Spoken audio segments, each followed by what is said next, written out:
Être un pic de confort, si j'ose dire. Un peu comment le match va se profiler. On sait qu'Isabelle a parfois de la peine contre un perso rapide comme Fox qui aime bien agacer un petit peu. Et with Punish, ça commence dès à présent. On connaît un peu Yaka, comment est-ce qu'il aime conditionner son adversaire à shield pour pouvoir ensuite anti avec le up tilt qui commence des combos d'ailleurs. Assez dévastateur, on connaît aussi l'avantage excellent. Yaka, ça fait déjà 81% ici sur. Waouh, 92. Eh ben, on a eu une phase assez magistrale de la part de Byron. Si je puis expliquer un peu ce qui s'est passé, c'est simplement des très bons choix de la part de Byron à chaque fois et des très mauvais choix de la part de Yaka. À chaque fois, il a tapé out of tumble et il s'est fait très punir. Mais on connaît l'avantage de Fox sur le juggle. Et on a déjà en plus 52% encore une fois sur cette deuxième stock, c'est très dur. Yaka ici est un peu sans solution, peut-être qu'il a besoin de se compound un peu, de rester composé et de trouver une stratégie contre ce Byron qui est impérial et qui laisse rien passer. On gratte beaucoup mais malheureusement on a une stock entière de retard, ça risque d'être difficile.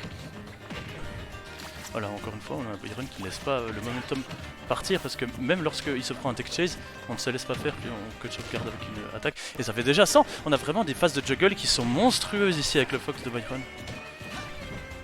Et malheureusement, on va pas avoir ici ce whip punish sur un up smash. Et deuxième up smash qui est très laggy, malheureusement on doit choper le surspot. Et ça fait déjà 120 sur l'Isabelle de Yaka, ça fait beaucoup, on peut mourir de pas mal de choses. Et on a la game qui se ralentit un petit peu, toujours en faveur de Yaka, mais malheureusement, et ça fait déjà presque 2 stocks de retard. Très difficile à remonter. Ok. On a un truc punish sur. Oh, on n'a pas un truc punish, mais on a un pari qui vient ensuite choper le smash qui vient choper ensuite le saut. Et on arrive un petit peu à respirer de la part du Yaka, mais c'est pas encore ça. Maintenant, ce qu'il va falloir trouver, c'est une bonne phase d'avantage. On connaît le désavantage de Fox, on connaît l'avantage de Yaka et d'Isabelle. On sait à quel point ça peut aller très vite. Maintenant là, c'est dommage, on le ramène au centre du terrain, c'est peut-être pas le mieux qu'on pouvait faire. Là, on se fait un petit peu entière, on se fait un peu call out un jump avec un up smash et c'est fini, ça fait déjà une stock de plus. Alors, ça peut aller très vite, mais on sait à quel point Yaka peut être très safe avec ses slingshots. Quand je dis slingshot, bien sûr, c'est les fers et pas la nouvelle technique du Kumar.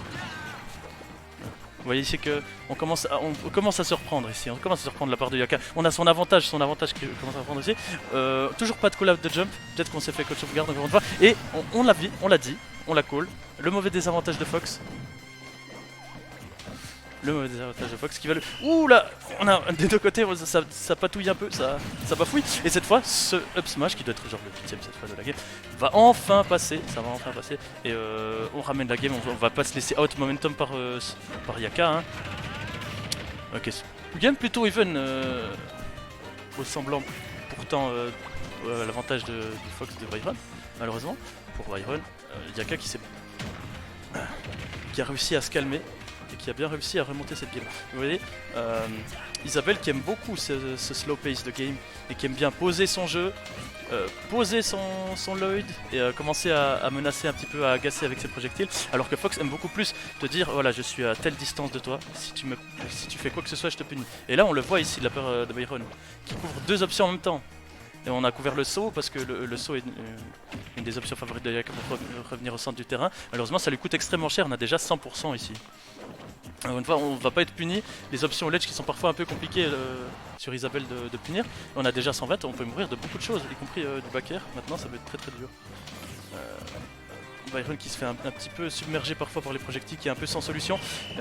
Malheureusement pas assez vif pour pouvoir punir et on a whiff ce upper qui va encore peut-être coûter carrément la stock. Est-ce que ça va coûter la stock? Et ça fait une game 1 pour Yaka très serré. Ça se donne sur une petite mauvaise phase d'avantage malheureusement de la part de Byron.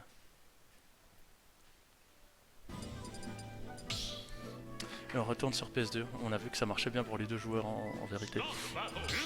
Et le Fox s'en fichait un peu que la map soit grande ou petite pour pouvoir faire ses phases de juggle. On a une d'excellentes phases de juggle de la part de Byron. Maintenant voyons comment est-ce qu'on va avoir une adaptation, peut-être qu'on va avoir un Yaka un peu plus solide sur ce début de game, est-ce que ça va porter préjudice à Byron. On voit aussi des fois on lose un peu la composure, si j'ose dire, en termes anglais. Une fois qu'on perd une game 1 qui était pourtant presque gagnée d'avance, si j'ose dire, peut-être pas mais presque, ça fait un petit coup mental et on dit qu'il faut tout recommencer depuis le début à chaque fois, il faut être très appliqué. Et c'est ce que fait Byron, Byron sait le faire avec son Fox. profite de toutes les petites phases, toutes les petites occasions pour grader des pourcents. Et c'est ce qui lui profite, c'est ce qui le fait avancer dans les brackets en général. Maintenant on va voir si ça va le faire avancer face à Yaka ou bien s'il va tomber. On a gardé son saut il me semble. Ah non, il n'a pas gardé son saut. C'est très difficile, on connaît encore une fois Fox qui est très facile à edgeguard.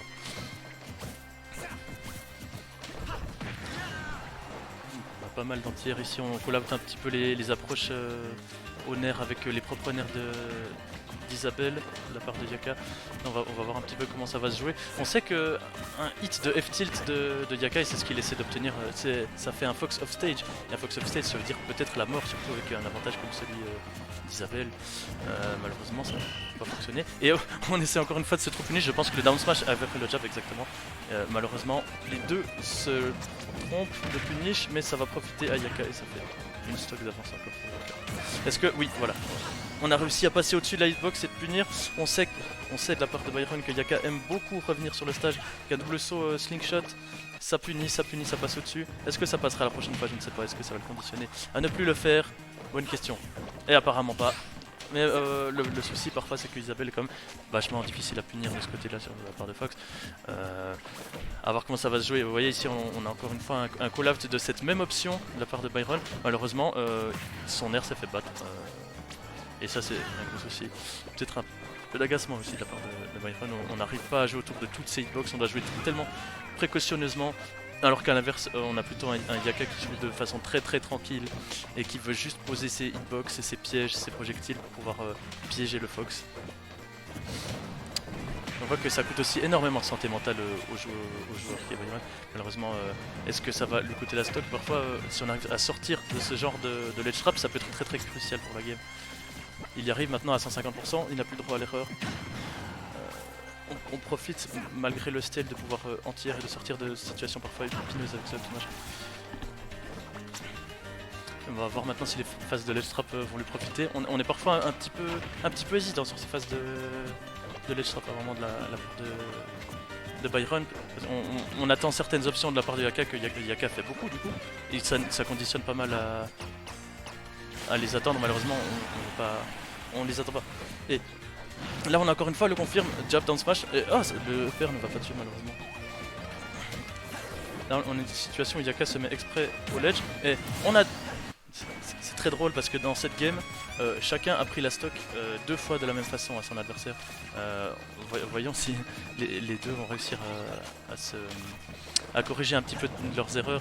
D'une part le ledge game de la part de Yaka qui est un peu parfois... comment dire, qui a des lacunes. Et pareil pour le punish game à top shield de la part de Byron, on peut dire en simple parfois. Ça donne des situations assez ambiguës. Et en revanche, on sait qu'il y a des situations dans lesquelles Byron est très fort. C'est bien sûr son avantage. Et pour toucher cet avantage, il va falloir être très patient.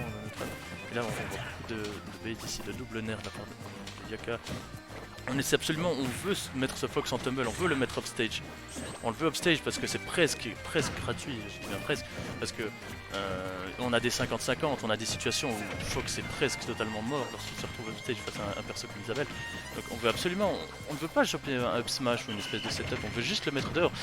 On sait aussi ici que le up smash n'avait pas tué avec le confirme de Byron, où on a essayé un upper plutôt, ce qui allait mettre en meilleur désavantage.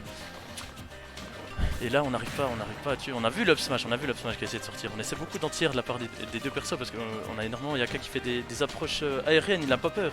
Il essaie de conditionner. Parfois, on a des approches et des fade out slingshot. On essaie de quand même choper son adversaire off guard. Mais c'est pas la première fois que Byron essaie de sortir une hitbox qui va probablement tuer ou presque son adversaire mais qui se fait stuff bien avant. On a Isabelle qu'il faut pas sous-estimer, surtout son air. Surtout son air et ses down et upper qui ont de très bonnes hitbox. Et là on se voit qu'on se fait gratter. On n'arrive pas à sortir. Et on a up smash qui aurait pu être la game encore une fois pour Yaka. Malheureusement ça n'est pas passé pour Yaka. On a le Lloyd ici, le piège qui zone de toute la game. Et on a loupé le confirme de la part du Yaka ici. On sait pas trop ce qui va se passer. C'est la game de tout le monde. Là je pense une interaction et ça pourrait être la game. Non. Sur la mauvaise dia ici on a un upper retreat, je crois que c'est 2-0 pour Yaka, c'est fini. C'est un peu triste de finir sur ce genre d'interaction.